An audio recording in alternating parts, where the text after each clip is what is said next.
of course, that I had to place all the sanitation station, like each area, like throughout the place. And I put a request to the governor's office that whether we can open during that shutdown, and because I had to follow all those rules, and that we could open because they approved. By the time, and we actually had a class like in person, but it's just a small group classes. Well, we immediately started wearing masks and using tons of hand sanitizer. We also started to do nightly cleaning of equipment and tools. And we always conduct our sales outside in the yard and our service as well. So it was easy for us to social distance and maintain 6 feet or more. I honestly have not really had to make too many changes other than I've increased sanitation. And I do have clients wait in their cars, so I try to only have one person in at a time, but I haven't had to change too much really, just because I am such a small business. Absolutely, because originally we set the price up, and the price just stayed the same, but we had to promote our business to other customers, and we had to actually, there's a set budget that we spend, but we had to cut that budget and to not to spend on that one instead of that, and we had to pay rent, and we had to use our budget to like pay all those utilities and taxes, so that we had to do. Because people were at home, there was really more pet adoptions, and because of that, people were looking for containment solutions. So there was a 25% increase in invisible fence dog watch brand sales.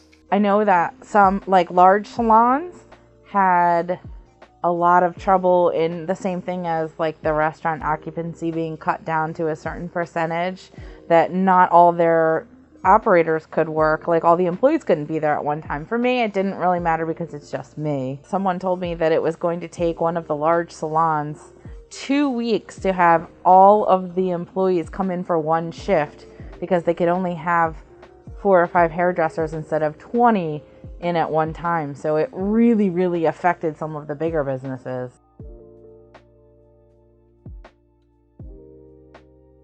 Absolutely. So we had to be flexible with their schedule, with our schedule, and whenever we switched to online classes setup, and we had more classes open, like they can take class every day instead of like some parents, some families, they had a membership with like just one class per week, but they could take online classes. I had to change that to unlimited, so that everybody can actually take a class, like at least like 3 times a week or 2 times a week, so they could get some benefit out of it.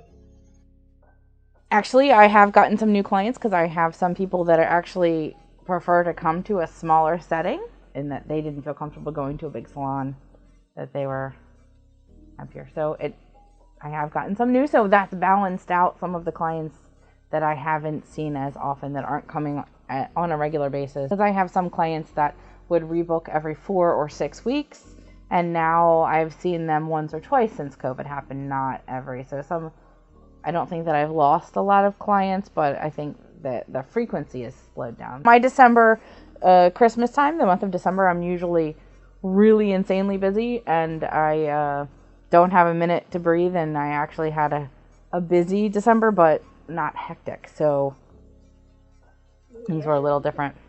Being self-employed and not buying into the unemployment insurance as someone who worked for a corporation or a big employer was a little different. It took a long time to get unemployment. I did get some, but it took a long time. The lockdowns really impacted our business. Our corporate headquarters was located in Boston, Massachusetts, and they shut down for a while. They were only able to ship to us like once a week, so it really kind of changed the way that we ordered our inventory, but we were able to adjust to it. Like I said before, we are able to do all of our sales and service outside, so we're able to make sure that our customers stay safe easily and maintain social distance, as well as wearing masks and using plenty of hand sanitizer. Making sure we're really interacting more with the dog than the actual customer themselves physically.